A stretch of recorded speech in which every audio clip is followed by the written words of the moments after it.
جب کہیں لیکس کا ورڈ آئے تو سمجھ جائیے کہ چھپی ہوئی کوئی چیز تھی، کوئی چھپی ہوئی جائیداد تھی یا چھپی ہوئی مال و دولت تھی جس کو لیک کر دیا گیا ہے، جس کو سر عام لوگوں کے سامنے یا دنیا کے سامنے لے آیا گیا ہے۔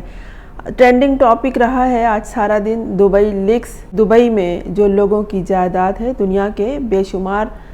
صاحب حیثیت لوگوں کی، امیر ترین لوگوں کی، اس میں پاکستانی بھی شامل ہیں۔ اب اس خبر سے عام لوگوں کا کیا تعلق ہے، عوام کا کیا تعلق ہے؟ عوام کا یہ تعلق ہے کہ پاکستان کے یہ صاحب جائیداد جو دبئی میں مال و دولت جمع کر کے دبئی میں اپنی جائیداد خرید کے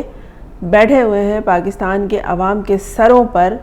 جو وہاں انہیں یہ خوشخبری سناتے ہیں ٹی وی چینلز پہ بیٹھ کے کہ IMF سے ہم نے یہ قرضے منظور کرا لیے ہیں، ہم نے یہ قرضے مانگ لیے ہیں اور ہم سعودی عرب کے پاس کشکول لے کے دوڑ رہے ہیں عوام کے لیے۔ عوام بیچاری ٹی وی چینلز پر یہ خبریں سن کے خوش ہوتی ہے۔ انٹرنیشنل مانیٹرنگ فنڈ یعنی IMF نے ہمیں یہ قرضے دے دیے ہیں، اب ہمارے وارے نیارے ہو جائیں گے، پاکستان کے بہت سے مسائل حل ہو جائیں گے، کیونکہ سیاسی شعور پاکستان میں عمران خان نے عام آدمی کے دلوں میں، ذہنوں میں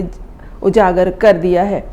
اب یہ جو خبر آئی ہے اسے عام آدمی کو یہ سمجھ لینا چاہیے کہ یہ جو لوگ جو ان سے ووٹ مانگنے کے لیے آ جاتے ہیں اور جو اس بار تو غلط طریقے سے ان کے اوپر مسلط کر دیے گئے ہیں، وہ لوگ غریب نہیں ہیں، وہ بہت امیر ترین لوگ ہیں۔ دبئی جیسی پرتعیش، پرسکون اور مہنگی ترین سرزمین پر ان کی جائیداد موجود ہے، ان کے بچوں کی جائیداد موجود ہے، ان کی ساسوں کی جائیداد موجود ہے اور ان کی بیویوں کی جائیدادیں موجود ہیں، جو یہاں رونا روتے رہتے ہیں۔ بجلی، پانی، چینی، آٹا، ابھی کشمیر میں لوگوں کی جانیں گئی ہیں آٹے کے حوالے سے۔ یہ سارے مسائل میں عوام کو پھنسا کے وہ اپنی جائیداد پہ جائیداد بنائے جا رہے ہیں۔ اس میں واحد شخص ہے وہ قیدی نمبر 804، جس کی کوئی جائیداد کہیں نہیں ہے اور جو کچھ اس کی جائیداد ہے وہ پاکستان کے عوام کی جائیداد ہے، اور وہ کینسر اسپتال، نمل یونیورسٹی، القادر ٹرسٹ کے نام سے ہی ہے جو عوام کی ہے۔ اس میں کسی میں اس کا کوئی عمل دخل نہیں ہے اور نہ کوئی جائیداد ہے۔ جو عوام کا حال ہے وہی اس قیدی نمبر 804 کا حال ہے۔ جو جائیدادیں بے نقاب ہوئی ہیں دبئی میں، اس میں اشرافیہ شامل ہیں، یعنی پاکستان کے اعلیٰ ترین صاحب ثروت لوگ جو ہیں وہ شامل ہیں، جس میں ریٹائرڈ سرکاری افسران ہیں، پولیس کے چیف ہیں، سفارتکار ہیں، سیاستدان ہیں، سب بھی شامل ہیں۔ جناب اس میں شیر افضل مروت کا بھی نام آیا ہے کہ ان کا ایک اپارٹمنٹ ہے، انہوں نے اس بات کو تسلیم کیا کہ میرے نام سے ایک اپارٹمنٹ دبئی میں ہے، اور وہ 6 سال سے پاکستان میں تفصیلات میں گوشوارے میں ان کے موجود ہے کہ وہ دبئی میں ایک اپارٹمنٹ کے مالک ہیں۔ باقی لوگ چھپاتے ہیں، اس لیے اس میں لیکس کا ورڈ آتا ہے کہ یہ ان لوگوں نے جو جائیداد چھپائی ہوئی ہے یہ بتایا نہیں ہے۔ جنہیں جائیداد بنانی ہوتی، جنہیں کارخانے لگانے ہوتے، جنہیں فیکٹری بنانی ہوتی، جنہیں کاروبار بڑھانے ہوتے، اپنے عوام کی سہولیات کے لیے سوچنا ہوتا تو وہ اپنے ملک میں ہی کرتے، لیکن جب چیز اپنے لیے، اپنی اولاد کے لیے محفوظ کرنے کے لیے، ان کی حفاظت کے لیے، تو یہ پھر دیار غیر میں جا کے جائیداد بناتے ہیں، اپنے پیسے پہنچاتے ہیں، اپنے دستاویزات چھپاتے ہیں اور عوام کے اوپر یہ تمام مسائل لاد کے انہیں نیچے دبا کے اور